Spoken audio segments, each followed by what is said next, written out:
नमस्कार मंडळी. स्टार प्रवाहावरील घरोघरी मातीच्या चुली या मालिकेचा नवीनच एक प्रोमो आपल्या समोर आलेला आहे आणि या प्रोमोमध्ये आपल्याला असं बघायला मिळणार आहे की तर ऐश्वर्या आता जानकीला शर्वरीने केलेल्या खुनाचा मोठा पुरावा देते की मी स्वतः ऐकलं आहे की शर्वरी ही स्वतः एकटीच कोणालाही न सांगता नानांना भेटण्यासाठी हॉस्पिटलमध्ये गेली होती. आता हे ऐकून तर जानकीला आता खूपच मोठा धक्का बसतो. तेव्हा जानकीला समजते की नानांचा मृत्यूला दुसरं कोणीही जिम्मेदार नसून खून हा शर्वरीने स्वतः केलेला आहे. तेव्हा आता ऐश्वर्या खूप मोठा पुरावा शोधण्यासाठी जानकीला हॉस्पिटलमध्ये जा असं म्हणते. तिथेच आता खरं काय ते सत्य उघड होईल.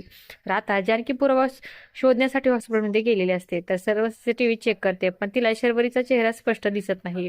तेव्हा जानकी म्हणते की एवढ्यावर शांत बसून होणार नाही, दुसरं काहीतरी करायला हवं. तेवढ्यातच आता जानकीला नवीन नंबरवरून फोन येतो. तो व्यक्ती हा म्हणतो की तुम्हाला नानाचा खून कोणी केला त्या आरोपीचं नाव आणि मोठा पुरावा लागत असेल तर माझी एक मोठी अट आहे, तेव्हा ती पूर्ण तुम्हाला करावी लागणार आहे. तर जानकी म्हणते की पण काय? तेव्हा तो व्यक्ती म्हणतो की 1 कोटी रुपये. तेव्हा जानकी एवढी मोठी रक्कम ऐकून थक्क होते. तर शर्वरीवर जानकीला शंका येते की ही तिची चाल तर नसणार ना, आणि असं काही या प्रोमोमध्ये आपल्याला बघायला मिळणार आहे.